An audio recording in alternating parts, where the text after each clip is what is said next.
welcome to a late night live show. We are indeed out here, as Texas closest said.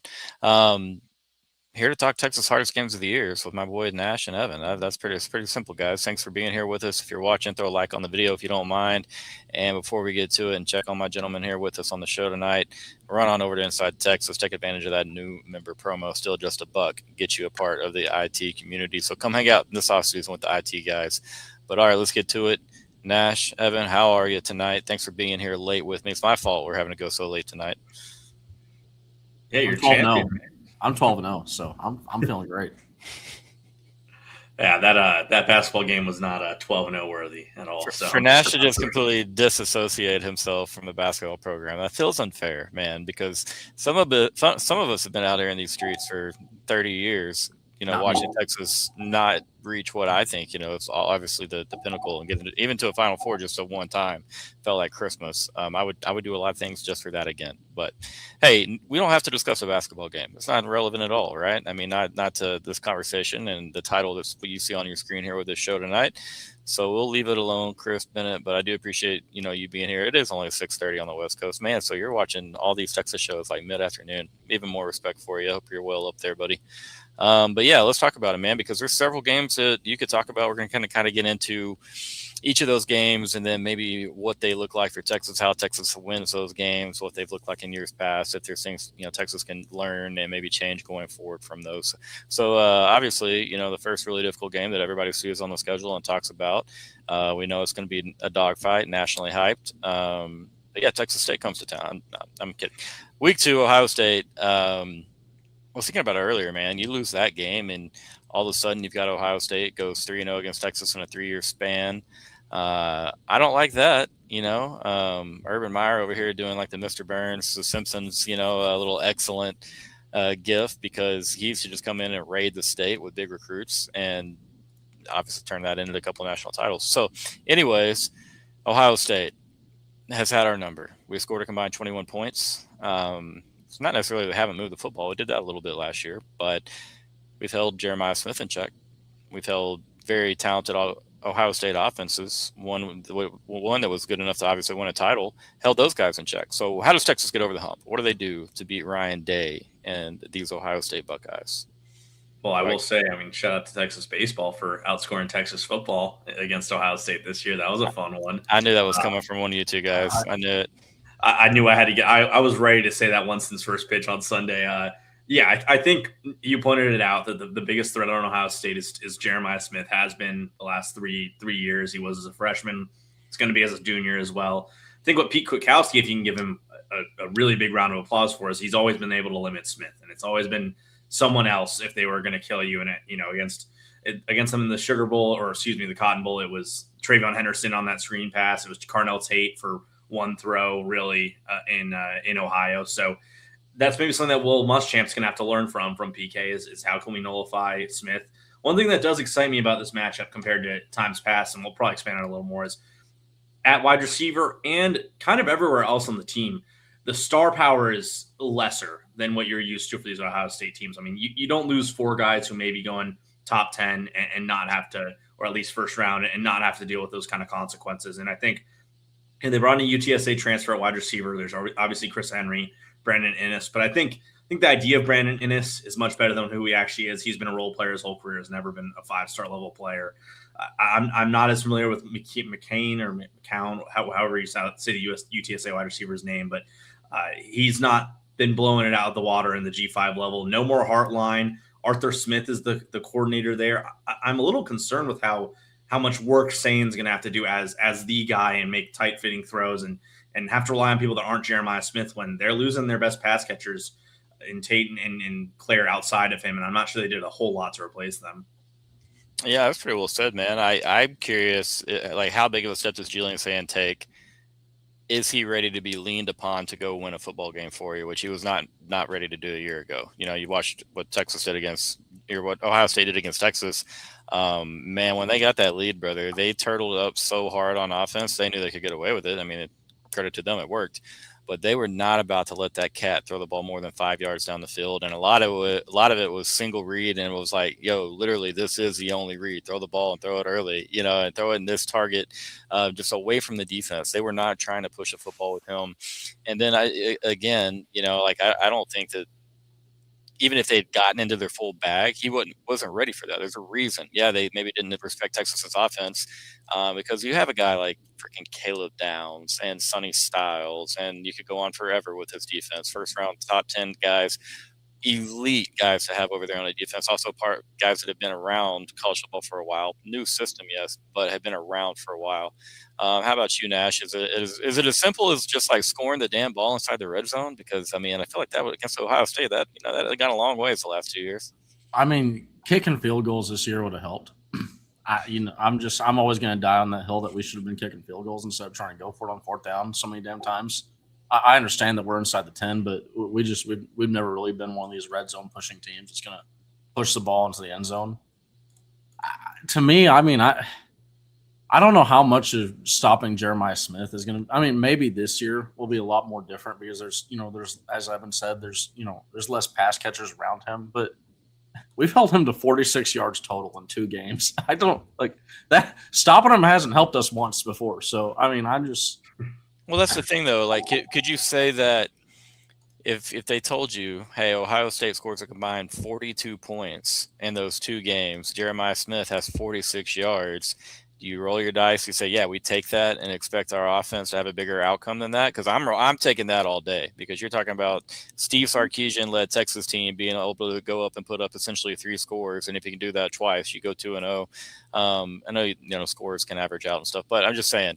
And again, 7 of their points of those 28 in the Cotton Bowl didn't come from the offense. You know what I mean? So another 7 came on a 75-yard touchdown with no time left in the first half. And so, we played really, really damn good defense. Limiting Smith, I think, definitely has been a big key. Had Arch played a C game, Texas wins in Columbus. I agree. Do you gentlemen agree? Yeah, if you say, hey, even remove the the fluke points, right? Because let's call it what it is, right? Texas wasn't really prepared for that, 75. I don't think there was. Me and you were around plenty of Ohio State fans at that game, and I don't think any of them were expecting a 75-yard touchdown right at the half. And then you remove also the defensive touchdown that was scored in that game. I'm taking that deal all day long, and I'm saying, I think we got a really good shot.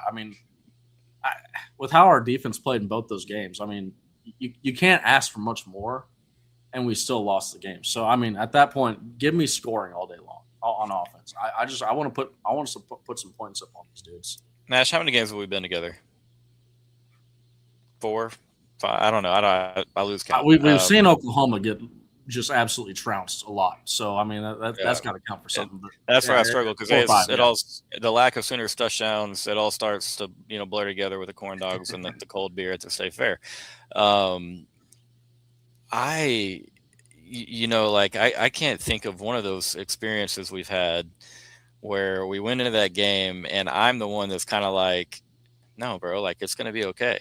You know what I mean? Like, I was telling our guy Kieran, I was like, before the game, we talked to him, down in the end zone. I'm like, he's like, we're gonna get bounced. It's like, no, man, like, this defense is for real. This defense has a chance to keep us in this game and win us this game.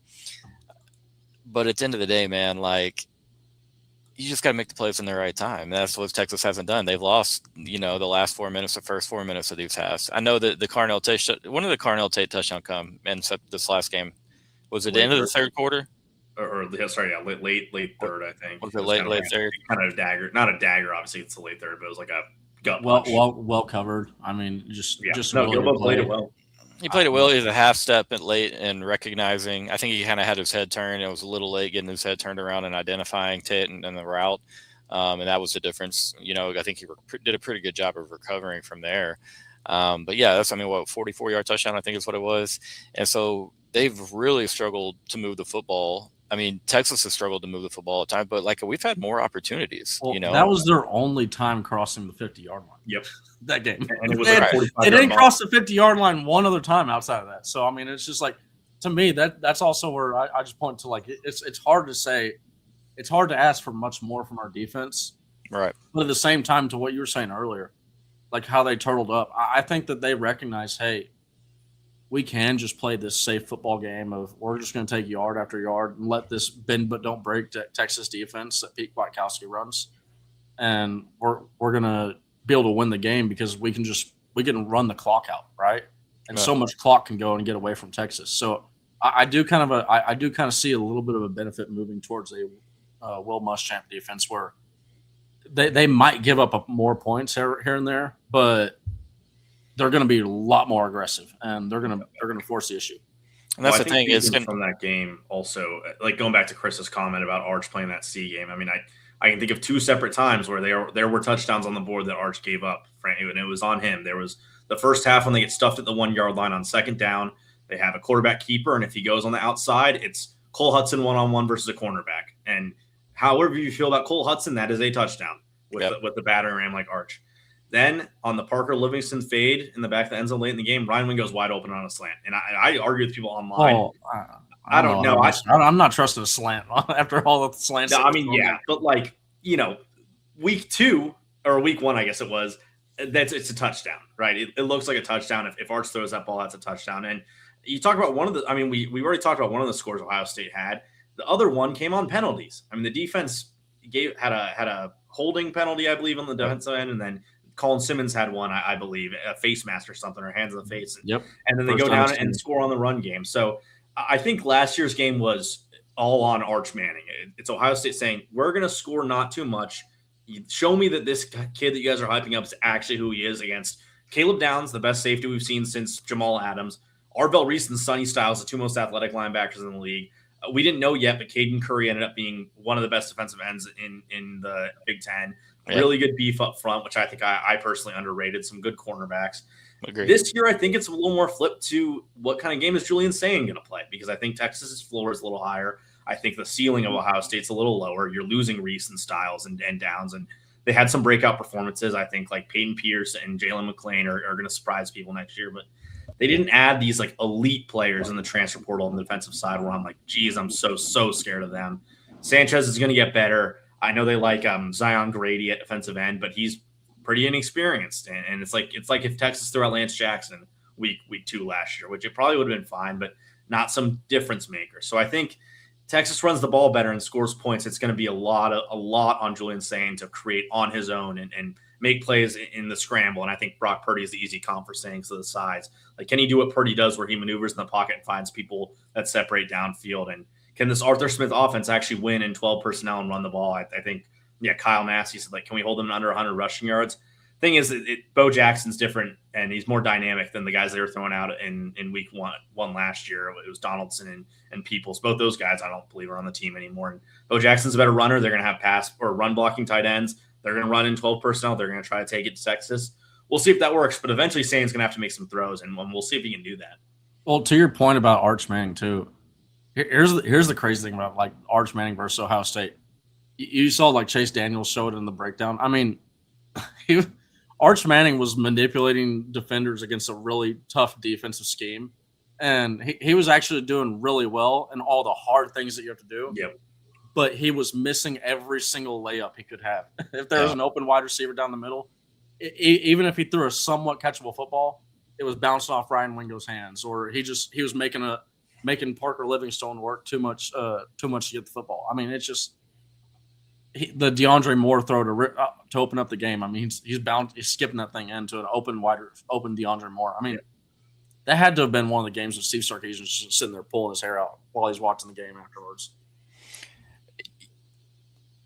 From the jump, from the very first. Yeah, it was from play one. He was just layups were missed. There were multiple layups. So then you also saw throws like you saw maybe early in the fourth quarter down the right side, right hash to the number somewhere where it was like the injuries. Yeah, holy hell, what is going on? Like big league throws. Have we ever had a guy that can make that throw? You know what I mean? And so you knew it was there, and that's why I always thought like, okay, it's nerves.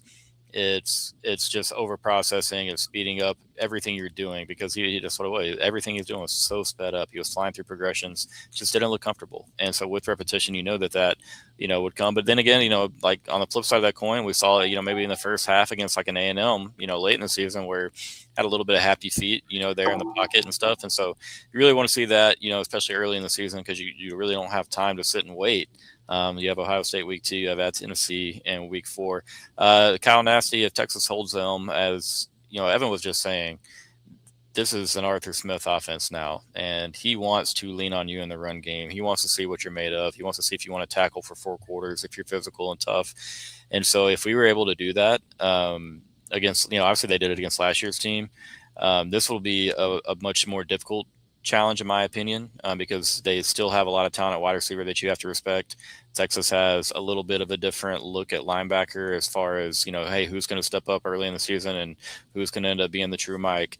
What is he using Tyler Atkinson, for early in the season? Have you figured out his role with the defense yet? And so if they were to do that, I would feel really, really good about, their path to winning that football game, the Texas's at least. But at the same time, if you would have told me Ohio State's rushing numbers from 2025, I said 110% Texas went into Columbus and probably won, but might have even went BTA a little bit because, go look at Ohio State's numbers and you wouldn't have thought they won that football game. Real quick, guys, we're going to hear from our first sponsor break of the night. It's going to be Mr. David McClellan. We'll get back and we could talk about Texas-Ohio State forever, I feel like, because it is becoming a fun little rivalry. But we'll move on and talk about one further down the schedule. Big financial decisions don't have to feel overwhelming. There's someone who can guide you every step of the way. David McClellan is a fiduciary financial advisor with Forum Financial, and he's working closely with his clients as a true financial life coach, guiding every aspect of your financial journey with expertise and care. If his name sounds familiar, that's because David was a swimmer at Texas and a member of several national championship teams. Today, he channels that same championship mindset into helping people win with their finances. David specializes in financial planning, and he's contributed numerous articles to Kiplinger on the topic of retirement tax bombs. And right now, David is offering viewers a free intro consultation to assess your financial situation. Do not miss this chance to get personalized guidance from a trusted expert. To schedule your free consult, email David at dmcclellan@forumfinancial.com, or you can call him directly at 312-933-8823. The contact info is in the description. Alrighty. I think top to bottom, I think Ohio State is probably the most difficult game on the schedule just because there's still a lot of unknown with, our defense. You have a new DC. You still have to put an offensive line together. They can fully unlock the skill talent that Texas has. And then maybe it's just, I wouldn't say there's like a mental block with Ohio State, but you get to a certain point, and it's not, these coaches feel really confidently against these other coaches on the headset. You look across and you got to get across that line. And again, I say that with all due respect to, the trip to Baton Rouge and LSU. I think Oklahoma's going to be very tough as well, but let's go further down the line. Tennessee game, 1 to 10. How much does that worry you? Texas traveling to Tennessee. Where would that fall on like your must-win radar? Is it one of the top 2, top 3? Is it more top half dozen? What are you thinking there, guys? Just because I hate Tennessee fans so much on Twitter, it's got to be up there. But if we're talking just like football and trying to get to the tournament, if we beat Ohio State, it's one of those deals where it starts to go down. Like maybe it's like a 6 or 7, but I'm saying like an 8 or 9 because they're going to whip out. That's going to be the first UT versus the UT Junior. That's going to be the who's the real UT. They're going to whip out like the checkered stadium for that. They're going to pull out all the bells and whistles for Texas. And they also get Georgia Tech out of conference away or in neutral site, so it's like their first real game at home too. And then that's the game before we get to a bye week before we have to play at Oklahoma. So there, I could see that game being a lot more tough than it really seems. But yeah, as importance, I'll split the difference and say 7.5. I think that's a tier 3 game in my mind. It goes right with Ole Miss for me as tough, probably a good opponent, but the rivalries are more important. Ohio State, LSU, more important for how the season goes. I think Texas is going to be favored coming in. George McIntyre is their quarterback. I believe is going to be the one who starts. We'll see if Faison Brandon wins that. But, Joey Aguilar did not. They're going to have to work really hard if they want him to actually get back. And I think that's going to mean a lot. I mean, and the whole identity of these Tennessee teams is we're going to have a top 15 offense and we're going to push it to you. And if the right mind playing on the defensive side of the ball, we can be a playoff team. And that's exactly what happened in 2024. I mean, they had really good defense on that team. That's when Jermon McCoy made his name known. James Pierce, weird guy. And probably it was too late to talk about James Pierce. And they made the playoff. But I just don't think they have the quarterback play coming into this year. McIntyre, this will be they're playing cupcakes to start. I mean, it's Furman, then you get Georgia Tech, which will be a game, Kennesaw State, and then you get Texas. I mean, they kind of screwed themselves by making it this simple this early. I mean, at least Archer's played UTSA the week before. They get a lot of guys from Penn State, from a bad team but a talented group with Jim Knowles coming over from there. He's been around everywhere. Paul did a great job profiling the team on IT today, but their defense is going to be a little better than they were last year when they were just absolutely terrible. But they have good skill players. It just comes down to this offensive line was bad, and they didn't do a whole lot to fix it. And they've got this really big, really lanky, but not particularly proven young pocket passing quarterback. And Bishop, their running back, was really good. He was a former walk-on this past year, but you stop Bishop and you can play over top and get Simmons unleashed in the pass rushing game. I'm not all that concerned about them winning this game. I think it's the sixth scariest game for me, and maybe because it's at Tennessee. I think it's sixth on my radar. I still think Ole Miss is a tougher matchup. Bobby Hill coaches Tennessee. That's wrong. Yeah, their vibes are weird too. Like Heupel's been odd about the money situation and the NIL. It felt like this was supposed to be a year where they'd really make a step up, and they kind of didn't do that in the offseason. I don't know. My thing is, I respect the system. I respect Heupel. I think he maximizes the ability of, his particular quarterbacks that he's had at Tennessee. Maybe makes them even play a little bit over his head, at least from a numbers perspective. You see in big moments, everything gets a little bit tighter. But I don't know, man. I get, if you look at it, it's similar to the Florida game last year as far as okay, you're starting SEC play on the road. It's going to be a hostile environment. But I think nationally, people expected last year's Florida team to be a lot better than what they probably expect this year's Tennessee team to be. So I think that's a big thing. You probably have to have a game where Texas has multiple things go wrong, multiple things go wrong to leave, there with a loss. You probably have to lose the turnover battle by 2+, just because I think we have such a significant advantage at quarterback. And then also, I do expect Texas to be the better of the two offensive lines. We have the better defensive line, better defense. Obviously, we'll be in year one with Will Muschamp. They'll be in year one under Jim Knowles. I have so much respect for Jim Knowles. I think he's fantastic. But at the same time, that's year one. And Evan said they were bad. He was being nice when he said that. Go back and watch the last half of the Tennessee season. They were really, really, really struggling on the defensive end. And so, when the schedule came out, and you see Nayland and you're like, okay, well, then it's well, hey, wait, is Joey Aguilar going to be part of that? Because if he is, he becomes a little bit scarier. He's not going to be a part of that. Doesn't mean that they still can't do something at quarterback. But, this is, to me, a situation where you got Tennessee, you've got a quarterback battle. Got a week 2 road game, which is not even a trap game. People know Georgia Tech's pretty quality right now. I'm not saying that they could go compete with the elites of college football, but they're well coached. What do they look like, next year on offense? But they're willing to grind out a game if they can find the yards. So that's stylistically, it's a fun battle between Heupel and what Georgia Tech's been doing. But say it doesn't work out. Maybe it's McIntyre. Say it doesn't work out. He struggles. He throws a couple picks. Tennessee loses a close game. Then you go into Texas, and that first turnover, what do you start hearing? Whoever the fan favorite is from the guys that didn't get the job, start hearing that. Well, then next thing you know, everybody's Heupel's already a little bit on the hot seat. There's some talk and chatter about Josh Heupel. What happens then? There's a fan base who starts 2-2 with wins over Furman and could you say Kennesaw State, losses to Georgia Tech and Texas, that season, that gets real slippery for the Vols really, really quickly. So Texas, might be playing a team in a program with a lot of nerves around it. Don't write off Georgia Tech against Tennessee. That's going to be a fun matchup. I look forward to that one as much as I look forward to any. Well, one thing we didn't mention somehow is Tennessee's best win last year with probably a top 12 offense, better offense than they're going to have this year, was a 7-point win at Mississippi State.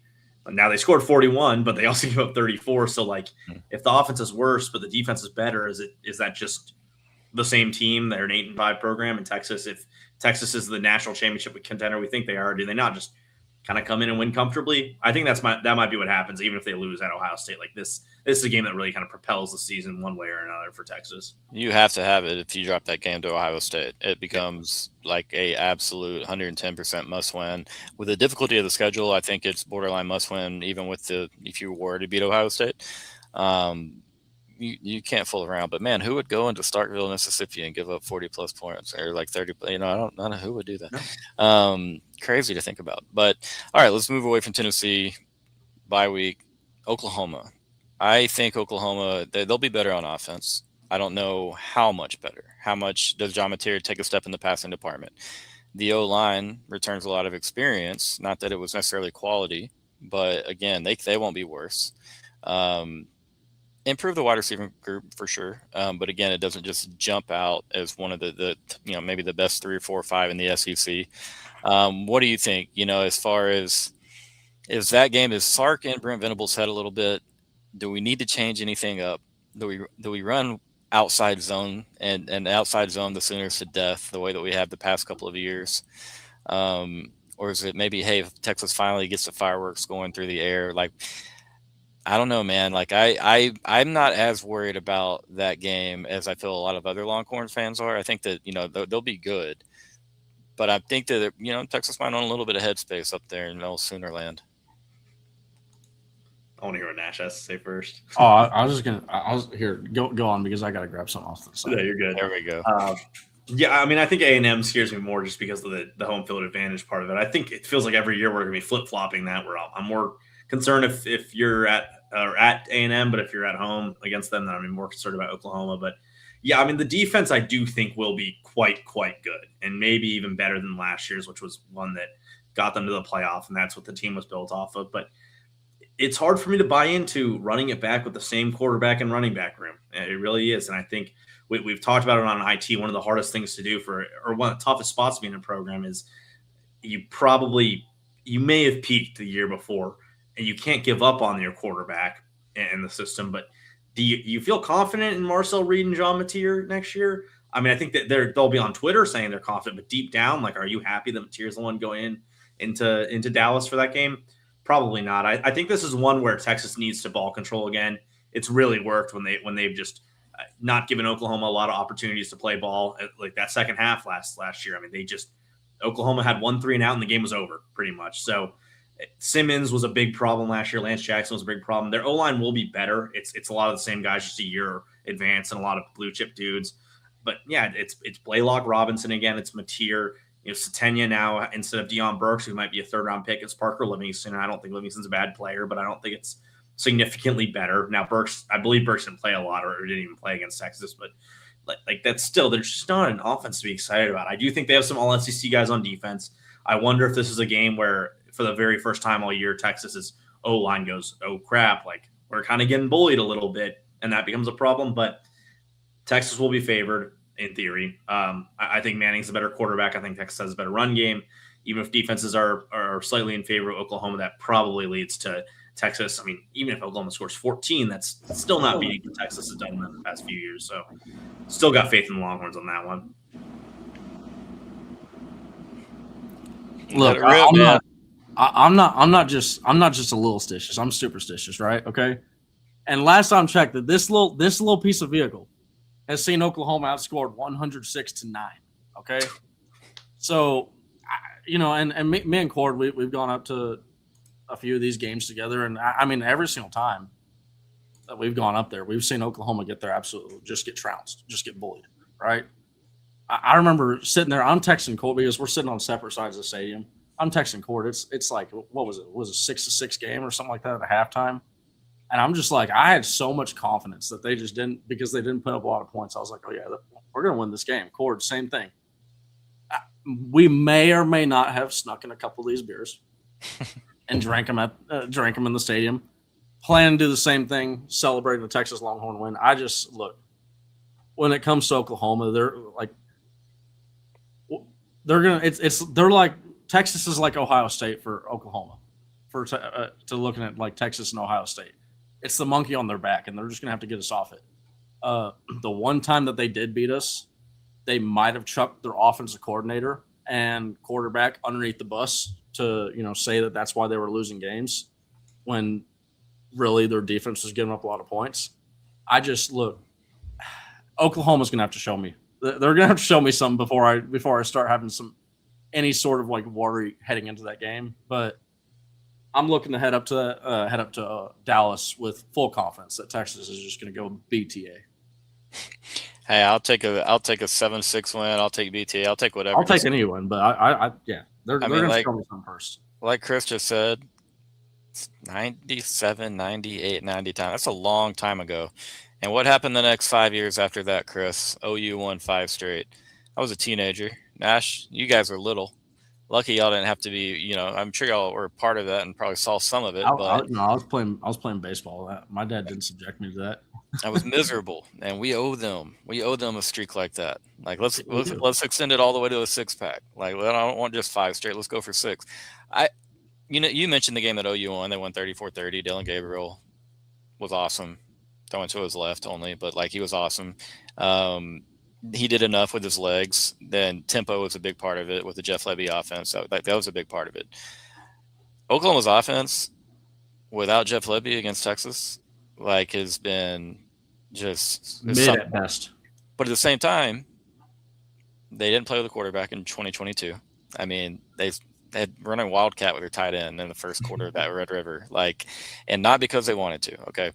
And so you feel, I don't feel bad, trust me, but I'm like, okay, that's a tough break. They have Gabriel in 2022 and he lights Texas up. 2024, by choice, everybody else to say, oh, Texas got to see a backup. We did see a lot of backups in 2024. OU's was by choice. They chose to play Michael Hawkins over Jackson Arnold. You can't feel bad about that. And so it's like, and then you just saw 2025, obviously John Mateer, 3 picks, scored 6 points. But the thumb, and so it's like, I like what Evan said, I don't necessarily love running it back with the same quarterback in the NIL and in the portal era behind the majority of the same offensive line. And I think the Sark has Venables a little. We start slow. We always start slow. Didn't really 2021 Casey Thompson, Xavier Worthy, not then. Okay. But that was Lincoln Riley. All right. Now under Brent Venables' tenure, Texas has started a little bit slow on offense. And at some point, either by Texas just figures things out or OU just here on a silver platter is like, hey brother, here you go. Here's some free points. And then, so again, Michael Hawkins turning the ball over in the second quarter a couple times. And then that's when you saw the dam break a little bit. You saw the 2 big Trey Wisner runs. Quinn Ewers got really, really hot. How many completed passes did he have consecutively in 2023? It was more than that. It got to Colt McCoy record territory. I swear to you, I thought it flirted with 20 or was 20. Dude went crazy at one point. Now, a lot of it was intermediate stuff because they're playing their 3-high, their umbrella defense, and forcing Texas to go underneath, and Quinn was really good at that. If Arch can hit those similar type of throws, if he can master the underneath stuff, and again, how much growth does Arch take? If he can hit those throws against OU, and you're still able to have some of your same success in outside zone, the wide zone stuff, dude, I mean, I just don't think OU can score enough with what they're going to put out there against the talent that Texas is going to have on defense. I think that John Mateer can provide a lot of problems once you let him break pocket and get loose, scramble game, playing backyard football. That's how he kind of affected Alabama a lot when they went to Tuscaloosa and won in November. We got a lot of speed on our defense, and I'm just saying that you can design a lot of different ways to where you can really, really slow them down. 19 straight. Nash found it. 19 straight. 19. Dude was rolling. And so you can still attack, this Venables defense. You just got to be smart. You're going to see a ton of different looks. And I think Sark and his quarterbacks have done a pretty good job of adjusting, and really not just quarterbacks, but the offense has done a good job adjusting to what Oklahoma's been trying to do over the last couple of years. And so, Matt Nash, they're coming after your mustache. I'm not going to put that on there. No, But I saw it, Josh. there you go. But yeah, there's no need for the shiesty right now. Not maybe some conference baseball play. Maybe we'll get that. Yeah, Quinn got the lead. The Texas D lost it again. That was tough, man. I knew we were in trouble as soon as Drake Stoops got that one first down. Maybe like they were only on like their own 35 or 40, but I felt pretty bad about everything. Yeah, I knew we were in trouble when we left the middle of the field wide open. Prevent defense. See, and that's if we're being honest, that's part of the reason why Pete Kwiatkowski isn't at Texas anymore. It's moves like that, and it's just you can't be playing scared with the lead. Scared money don't make no money. I mean, you had to give Oklahoma credit; they had given us fits. But they scored. What did they score in the first half? They scored like 20. They scored 20. What score at halftime? They were up 10, I want to say. Or that. And they did. And they also had an interception that was gifted to them right there at the very beginning. That's the other thing is that game started out bad for Quinn Ewers. But then he goes and turns it around and says, you know what, let me just go ahead and set the Texas record for completions. Well, Quinn had that's what I'm saying. Like, even in the loss, Quinn has 3 turnovers. He still has a lot of success at stretches of the game. Like, I don't think, if memory serves me correctly, like I don't know if OU turned the ball over at all that day. I don't know if you guys have a box score on you, but no, like I don't know. But anyway, I feel good about the Sark versus Venables matchup. Again, I just don't like kind of parroting you, Evan. I don't think they did enough in the offseason to really kind of close the gap enough to make it, man, they like a true coin flip. Like, Texas will definitely be a favorite in that game. I wouldn't be shocked to see Texas win that one by double digits again. To be honest, I'm not saying we're going to blow them out. I'm not trying to disrespect Oklahoma. I like Venables. I don't know if I love him as a head coach the way I love him as a DC. I think he's a great coach, good dude, yada yada. But it was 27-17 early in the third quarter. Is what it was. That's right. Yeah, they had 27-17 lead early in the third. But then Texas obviously closed the gap, and then we go and Quinn Ewers has that last minute drive where we see one of the rarest occurrences in life where Bert Auburn hits a clutch field goal right down the middle. Listen, Bert was good. They were talking about this on IT today. Bert was good. He was great that year. But outside of that, so we saw Will Stone warming up for the Ohio State game. Oh my God, he was gonna be the field goal kicker. No, he was going. Yeah, he was gonna be the field goal kicker. I remember that was a heavy talking point for me in quarter early in the game. I'll give you credit on this one, Josh. I think Venables did a better job than Elko did as well. Like, I know A&M went 11-1, but they didn't play anyone. They did more with less. OU they won a lot of close ball games. Quarterback had injuries. You might have chosen the wrong quarterback, and you still found a way to make the college football playoffs. I'm just saying, he on his side of the football, but again, he's a head coach, so it's all underneath him. But yeah, he put together a really, really dang good group. Venables throwing a quarterback under the bus? No way. I'll tell you what, because let's go back to that 2021 game real quick. Maybe one of the nastiest, just overall days to be a Texas fan in Texas history. That was my introduction to Texas football. Not like live football, or like, what do you mean? No, I didn't go to that game, but like that. I mean, that was the first year I was at school. Yeah. Good Lord. I'll be honest. That was I spent a lot of time celebrating on Twitter, and after the Worthy play. When we got 21. No, I will say there was a little bit of PTSD because I was at that 2018 game where we get a really good lead, and it's like, are we going to keep this thing? Like, I remember 2018 got to the point where it was like, I don't feel safe celebrating just yet. And then you start seeing Oklahoma fans just bailing out, and you're like, oh my God, I feel safe to celebrate. And then as soon as we started to feel safe to celebrate, that's when you were like, just please. We're clearly out of gas. Oklahoma's got a lot saved up left in the tank. Kyler Murray's running right down the field. I won't. Scary memories. I want to expose the guy, but I got my tickets for the 2021 OU game from a fellow subscriber on Inside Texas. And it's me and one of my good friends, and then we sat with him and his wife. And the whole time we get there, he's like, "Dude, we're winning this." I was like, "Yeah, I actually feel really, really good about it. Like, I don't fear Spencer Rattler whatsoever. I think Lincoln Riley's teams at Oklahoma, especially in the later years, were pretty soft.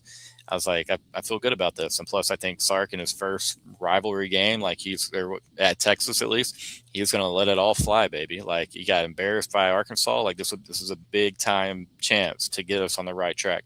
Felt good. He told me the amount of money he had put on Texas, and I was like, wow, I didn't know that you could do that, to be honest, without being like there in person, with like a lot of people around you watching. And then he told me the amount of money they had on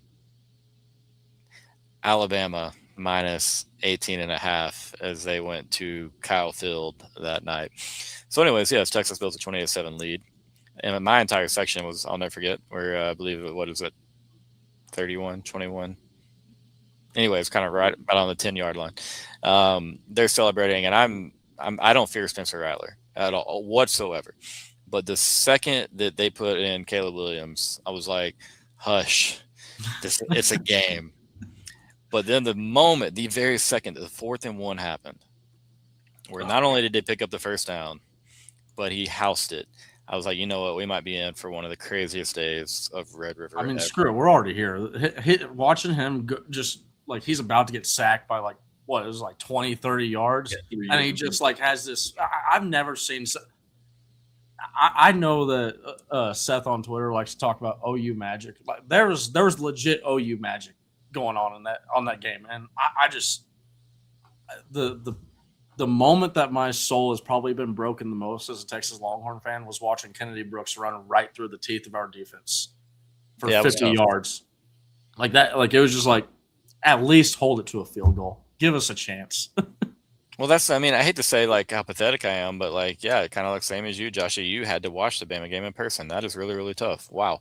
I normally would have stayed in Dallas and I would have hung out and had a good time and decided I was so frustrated. I was like, I'm driving back to New Braunfels. Like, I'm not trying to be anywhere near this stadium right now. And so the whole way there, I'm watching this game thinking I'm going to find solace in Bama wiping the floor with Texas A&M, who was on a 2-game losing streak. And this was my first year of my 40 Acre Vibes Twitter account. And before the season started, I got on and A&M. I predicted A&M to have 4 losses, with 3 of them being the games they had lost, and then Bama being a 3-game losing streak. And I just remember so many Aggies commenting, being Jimbo Fisher would never lose 3 games at Texas A&M. Like going crazy thread of people hating on me for that. And then they beat Bama, and they were right. So I guess they win in the end. And then we got to lose to Alabama the next year by 1 point at home. And it's just like A&M fans are just like, yeah. No. Rough time. But in that game, man, it was a lot of fun. That was, again, it makes the Red River what it is. Obviously, Bijan was incredible in that one. 2001. Okay, sorry. To be honest with you, Papi Chulo, I don't know what's worse, 2001 or 2021, my friend. Do you want to go watch the Roy Williams Superman play happen and Texas lose 14-3? Or do you want to go watch Texas blow and choke away a 28-7 lead?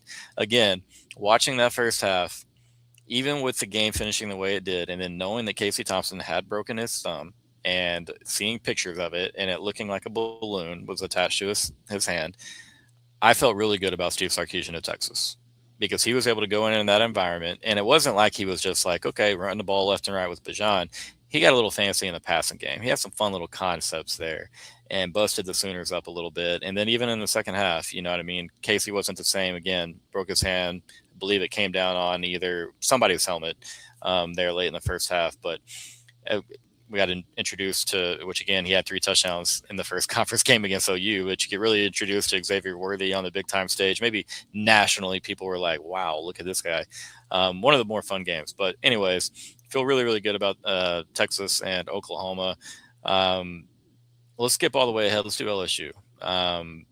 That's a game that's going to be pretty wild. You're talking about Texas second straight week on the road, just a different Tiger opponent. You got Lane Kiffin year 1. You've got plenty of Louisiana ties to the old Manning family. Just right down the road, old New Orleans, obviously where those guys have hung out for the duration, a lot of their lives. And so what does Texas have to do?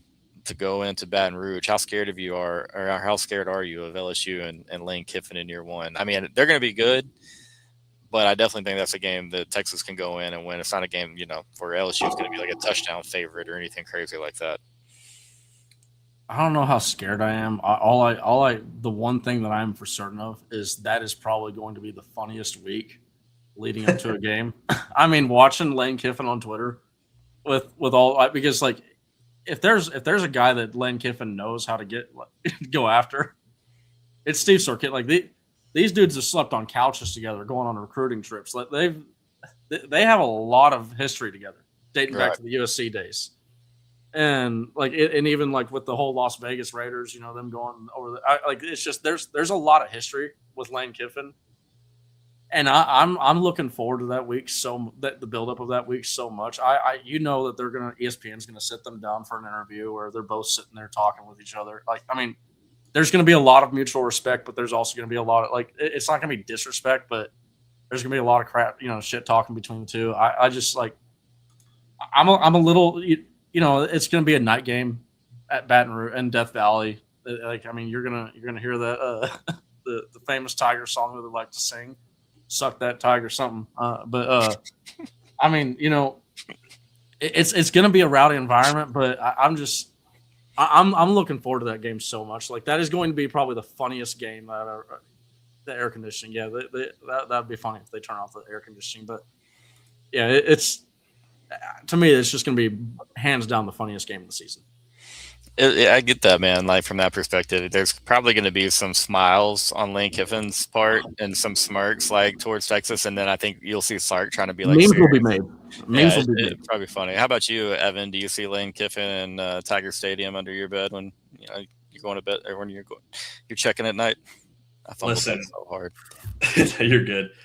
I actually might be the most scared for this game on the entire schedule. I think this might be my 101 over Ohio State, and I'm definitely a sucker for home crowd environments playing a factor. I think it really matters in college football, matters college sports quite a ton. You see it in basketball too, but I think this it's something to do with I'm a little lower on Ohio State than I was last year, and I'm higher on Texas than I was last year, but also just Levitt, man, he scares me. And I think that Texas against the dual threat guys has been good under Pete Kwiatkowski, but you've seen it. I mean, Ian wrote about this recently. You've seen it kind of be a struggle for Will Muschamp at times when they've lost. It's usually against guys like that, or Haynes King almost gave him a loss. And man, Levitt, I still have nightmares about the kind of plays he was making really late in that game where he was just running all around and everything. And he's a little bit more experienced. I know he had his injury and he has some problems with decision making. I mean, he likes to force a ball in here, but there's an offensive mind that could really capture Sam Levitt. I think it is Lane Kiffin, and his offense is just you put the right type of athlete in there, and it's just going to flow well. I think Jace Brown's a really, really good wide receiver. Kind of been handicapped by playing at Kansas State for a while. He's someone I think could be a 1,300-yard receiver, and then they added 8 other transfer guys around him. And what Kiffin did well is that he brought in some guys from Ole Miss that were good. I mean, Prince Will. He brought in some top-level talents like Levitt and even Houston Longstreet at the quarterback position. But he also did a lot of the, let's go get some players from the FCS, and let's go get some Elon, and let's go get some good recruits who aren't getting the opportunity at their place. They did so much in the portal, and a lot of it seemed to be pretty good that I like Death Valley at night. It's Kiffin, it's LSU, and then there's going to be a different energy about them. And the fact that I think we've talked about this on Live Court, like the fact that this is a game that happens really late in the year really scares me. Would have been nice if it was an early season and they haven't really gotten momentum as a team. But, man, if LSU has, only lost one game up until this point, I'm going to be very, very scared for part of it being also that, the Sark Kiffin stuff. It seems like recently a lot of, you don't see the truly national people talking about it. I think Sark still gets the respect there, but a lot of the SEC accounts really have Kiffin over Sark, even though he hasn't fully proven that yet. And that's the kind of game where he loses to Kiffin, and suddenly you're like, man, is Sark even the second best, third best, fourth best coach in the SEC? I don't know. I'm concerned over it. I think they have all the tools to be a good team, and that combo of him and Britt Baker and play calling is really, really good.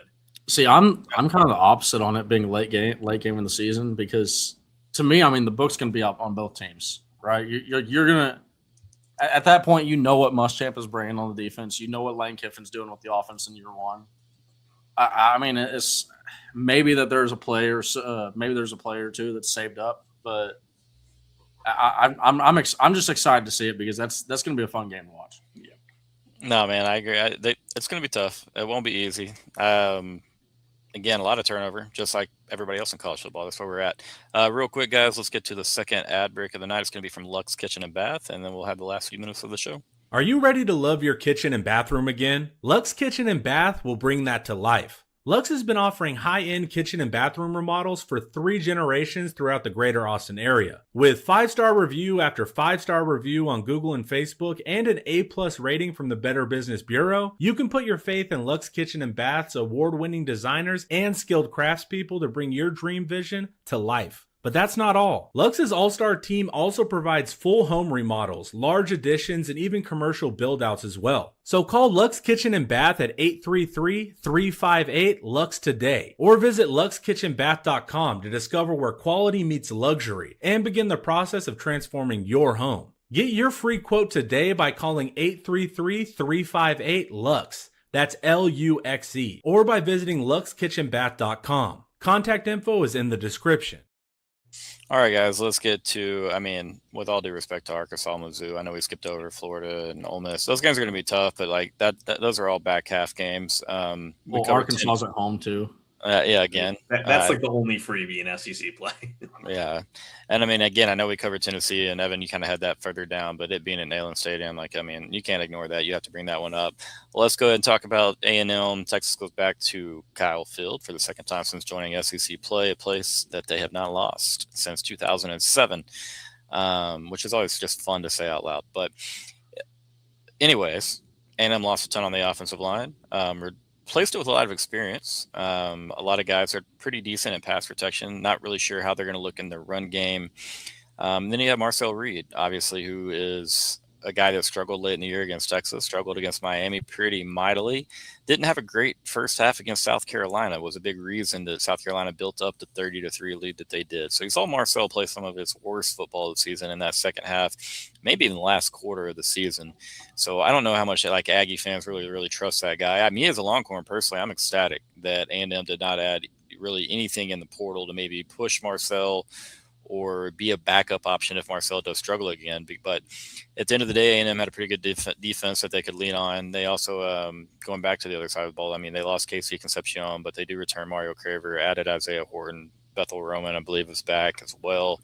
Terry Bussey, and then, so, they're talented out there. It might not be as good as a year ago, but I'm still pretty dang serviceable in my opinion. But then on defense, there's going to be some turnover there. You don't have a Cassius Howell. The secondary was better than I thought it'd be. I also thought it depended on who they played and what officiating crew was there, because I think they were one of the more handsy groups that were in the SEC, and there's times where they got flagged a lot and then times where they didn't get flagged at all, and that really benefited them. So, but Texas at Kyle Field, man, it feels like so much has gone right for Texas since coming into the SEC, and as far as competition goes with A&M, am I just scared is eventually we have to lose to them in something big? You know what I mean? Like baseball, you got the sweep. Basketball, even though they've been better, probably we've still found a way to go 1-1 these last 2 years. Had a 20-point rally to win a game last year with Tremont Mark breaking Aggie heart. That's still what Tremont Mark does. Long time from now on that man's tombstone, they'll put Aggie killer in big bold letters, and it will be rightfully so. But I don't know, man. That makes me nervous. I like Mike Elko as a coach. I really do think he's good. I think he had A&M and that team last year playing a little bit above their ceiling, and what I had as their ceiling at least. What do you think? How confident are you about Texas going in there? And do you think there's any major changes that you need to see maybe in the way that Sark handles that matchup, for Texas to take care of it? Hard to believe you will, because, they've gone and handled business by double digits 2 years in a row. I think the thing with this one is it feels like this would be the embarrassing one, like the really tough one, because that first year it was going to work out that Texas won that game most times, just team talent, Elko's experience. And then year 2, they were the better team coming in by ranking, so it wouldn't have been as bad. But this year, there's so much about this being the Texas Natty year, and so much stuff about how A&M can't beat them, and Reed's been bad in those games. And yet it feels like this could be the year just because it's in College Station, and that's how college football works. But when you look at their actual roster, they're losing 2 first-round guys with Concepcion and Howell. They're losing, 14 guys got invited to the combine, I believe was the number. So they're losing a lot to the NFL Santos is going to be a pretty well coveted guard. Zune's going to be a good tackle, and he'll at least get 4th, 5th round stock. So, yeah, the offense, so much speed at wide receiver, and I think IT Horton was a smart take when they didn't get Coleman because they needed some surer hands, but he's not a game breaker the way Concepcion was. Craver did a lot off of what Concepcion did, which I'm not sure they have with ABR or Boosie as much. They didn't add at running back, and their running game was not great last year when Le'Veon Moss wasn't playing. I don't think Ruben Owens has really lived up to the hype. He's not the most dynamic player, and can't say on his speed. Yeah, and that offensive line's got 4 new starters. So Holman Wiggins is now their offensive coordinator. I think the process wasn't great on the offensive side of things. Like you said, no quarterback competition, no running back competition. Wide receiver, good job. OC's new. They got a lot of LSU O-linemen when LSU's O-line was pretty terrible. That just not a lot of the right decisions, I think, were made. Tight end's another question mark for them. I do think the defense is going to – Elko's just a really good defensive coach. They brought in Saka, not Bukayo Saka, some guy from Northwestern who kind of has the same identity as Howell, just a pure speed rusher off the edge.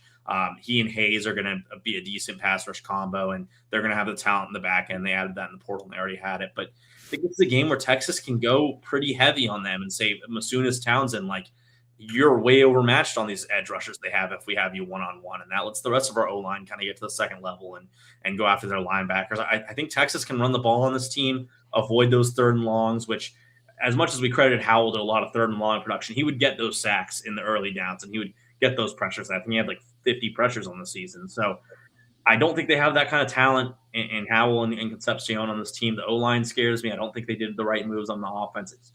I think Oklahoma's got a better team next year, but like I said, it just scares me more going in a College Station. I want to play a neutral site.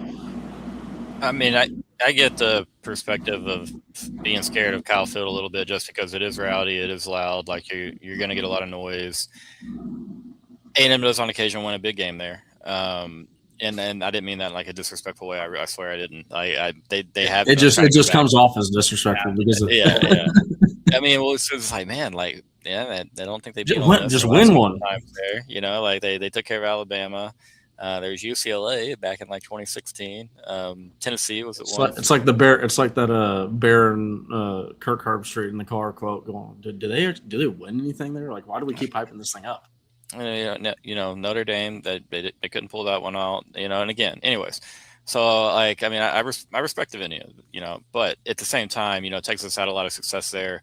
I think Sark feels pretty good about against Elko, to be honest with you. And I think in that first half, the biggest enemy for Texas was Arch being a little bit outside of the O-line. Okay. Cause we all know that was the big issue with the offense, but Arch had a little bit of happy feet in that first half. He missed some throws. You saw Texas, did not move the ball at all in that first half really against A&M until maybe the end of that half, I think.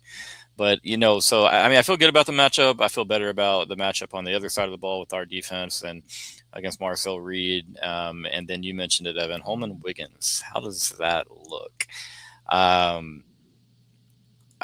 just don't love it, man. I'm not big on that. I think that Colin Klein is a really, really good schemer. I think he's a really, really good play designer. And now with Holman and Wiggins, and he was under Sark obviously for a little bit. This is a completely different offense. How much does he run the offense that they ran last year? What type of field does he have for play calling? A&M has enough games on the schedule where if things don't go smoothly on that side of the ball, and you've got Elko on the other side figuring out some turnover on the defensive side, A&M could face their 8-4 or their even a 7-5 if things go really, really bad. And, so it'll be interesting. I feel good about the matchup. Again, as college football is a rivalry, Evan kind of, leaned on that a little, anything can happen. A&M is definitely due against Texas. We've had their number since coming over, and it's more fun this way. So I prefer it to stay that way. But yeah, again, as college football, anything can go down. Feel good about it for now, but yeah, we'll see. I think a lot of this too is going to depend on kind of how Texas does. Going into Blue Bell Park this year with baseball, because if Texas goes in there and either takes a series or sweeps A&M, that fan base is just going to be rabid when we show up in town to play them a second time. I guarantee no, it's just it's because they'll be hearing about sure they have a basketball win over Texas, right, out of the 3 big sports, but at that point, can you really how much can you just hype yourself up about winning in track and cross country and things like that. I mean, it'll be because the game's on the 27th. The last time the A&M, we'll have 20 years without having lost to A&M in Kyle Field. So like their fans will absolutely be rabid, and I think that this is also one of those games where they'll start talking about firing Elko. if they don't beat Texas, it's like, let's get him out of here. If they're like a 8-4 range, they might make some unjustified. But I'd say be unjustified. But there would be people out there that would say that. Yeah, absolutely. How old were you guys December 5th, 1998, when Texas A&M beat Kansas State 36-33 in double overtime? You can say negative years. Yeah, my older sister wasn't even a thought. Wow. I was 3. I'll never forget watching that game. My boy Michael Bishop struggled for Kansas State, had a couple of really bad picks. I couldn't comprehend watching that game. Man, Bill Snyder, baby. Bill Snyder football. No, that was a fun K-State team to follow. Probably, I think maybe the best K-State team of all time, in my opinion. They were really they were tough, man. I was a 10-year-old, man, and once I found football, I dove in deep. But yeah, I'll tell you this: you're talking about them being rabid. I was getting texts in the second quarter with about 4 or 5 minutes left. Is that the point, I think, when Texas had gone up 10-0 at Kyle Field? It was 17-0 on the Jaden Blue touchdown at Kyle Field. Yeah, time. I was getting texts from Aggie friends, from Aggie fellow media guys who were like, hey, man, keep your head on a swivel because they're acting a certain type of way right now. And I was like, holy hell, dude. I was like, we're in the second quarter. I was like, okay. He was like, and I'm respected amongst those guys. Aggie Twitter loves me. And some Longhorn Twitter hates me for being loved by Aggie Twitter. It's a really weird relationship on there. Great app. But yeah, I was like, what the hell? And so sure enough, once you got out into like kind of like what is, I guess, like the corridors or whatever at halftime.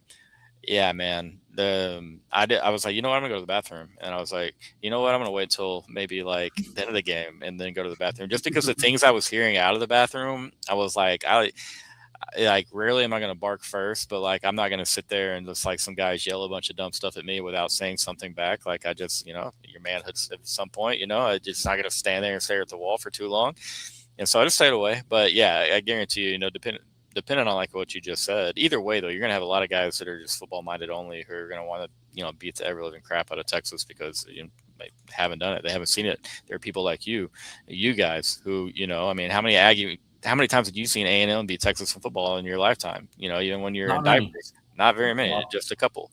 And so you have some of these Aggies who their dads and granddads or grandmoms and grandmas have told them what it was like to take down the evil empire in Texas, and they're just like, I want to be a part of that. So yeah, you'll have rabidness, you'll have it'll be crazy, it'll be fun. Well, here and that's maybe I might need to wear a mask when I go to because I'm planning on going to Bluebell this year for baseball, and I mean if we're beating them in baseball, Shiesty. Yeah, the one thing I got going for me is I got a logo on my Twitter for my profile page, so they may not recognize my face, but yeah, no, I mean, growing up, I'll say this because my mom's side of the family, all Aggies, all Texas A&M, and growing up, I mean, Thanksgiving was one of my best times of the year because every year it was like, okay, I'm gonna eat some really good food, I'm gonna have a full belly, and all the time that we're eating, right, my A&M family, they're gonna sit there and they're gonna tell me, oh, this is the year, and it for a large majority was never the year. The one or 2 years that they did get it, it was like, hey, congratulations, you finally won one. I'm doing fine. I'm up on y'all like 5-1 right now. But yeah, so it was a good upbringing, being a Texas Longhorn fan. I just shake the hand. Well played. See you later. Is what it is. You know what I mean? You're not gonna win them all. It doesn't make it feel any better, you know what I mean? But at least they're not gonna, they're just gonna ride you to death for it. But I get that side of the coin too, man. Let them know how it stands. Thing is it doesn't really bother me much, like until the year, like go fast forward a year and you're getting ready for that next matchup, and I'm like, all right, well, if we go down again, that's a losing streak. I can't do the losing streak, man. Can't form a losing streak. I'm telling you, 2000 to 2004, Oklahoma scarred the piss out of me. Bob Stoops beating us into the mud. I'm telling you, it did something to my psyche as a person. It can't have multiple. We can't even have 2 now because 2 turns into 5 way too fast. Will Schloss need a police escort in college? Yes. No, he will. That you like. Here's the deal. It's not like Beard and Lubbock. It's going to be a lot worse than Beard and Lubbock. I mean, this is like. I don't know, man. They are not happy, dude. Because here's the deal. You gotta realize, but this the way is more than Beard. The A&M was on. There are legitimately A&M fans that believe that Jim Schlossnagle threw the game. He threw the College World Series so that they wouldn't win the College World Series so that he was going to Texas, right? And then I know that there are some rational Aggies that say that, oh, no, it was just because he knew he was going to – the whole locker room knew that he was going to college going to Texas. So, like, that threw off the vibe of the team. That's BS too. If you go and actually watch Tennessee, one of their players, I believe Dean, I'm forgetting the last name or first name, but Dean's in the name. He goes, he has one of the greatest slides you'll ever see. And that was the winning run for the College World Series. Like that was one heck of a series. A&M played their ass off. And it was an amazing game. A&M fans legitimately believe that he threw that Jim Schlossnagle lost the series on purpose to Tennessee. I mean, do they legit believe that, or is that just like idiot? No, there are. I've gotten enough. I've gotten enough on Twitter to know that there are fans that actually believe that he threw the College World Series. But the moment that I knew that he was coming, because I still didn't even think he was coming at them. Well, I mean, I thought that once names kept like, you'd watch Brian O'Connor from Virginia. They get eliminated from the College World Series, and then okay, well, we don't have him coming. Like it was like. Either a lot of names are turning CDC down, or CDC still got his number 1 name playing in the College World Series. And as that time went on, it got to be there was only 2 choices: Tony Vitello or Jim Schlossnagle. And the moment that he stepped off, there was the video of him stepping off the bus and going into College Station. He had on a blue shirt, baby blue NCAA College World Series shirt. I was like, "Yep, he's not wearing maroon anymore. He's a Longhorn at this point." But there are fans that have some crazy theories going on. It's college football, man. That's baseball. I'm sorry. It's college athletics. I'm going to live and die on the Saban to Texas was real train for forever. Put that on.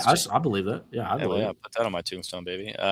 Anyways, that's the type of fine news you can get here on Inside Texas. And with that being said, we're going to wrap it up for you guys. I appreciate all y'all watching. Kodak, all you guys, Chris, everybody in the comments being a part of it. Joshy, Kyle, all you guys that were up there. Thanks so much. Throw a like on the video if you haven't done so yet. Jack, my man. Hey, there you go. It's a good time to follow, man, because this team they're filthy, dude.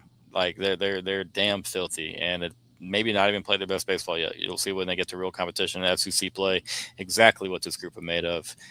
So yeah, we'll be CDC waiting at the cemetery. Baseball yet. I'm excited. Talking about storylines, waiting at the cemetery. Like, yeah, I mean, pretty iconic coaching coup. Like, it is what it is. But all right, guys, I got to let these guys out of here. Thank y'all for watching tonight. Nash, Evan, thanks for being a part of it. Thank you guys for watching Inside Texas. Go sub to Inside Texas if you haven't done so yet. Remember, $1 can do that for you. See you next time, guys. Thanks for watching.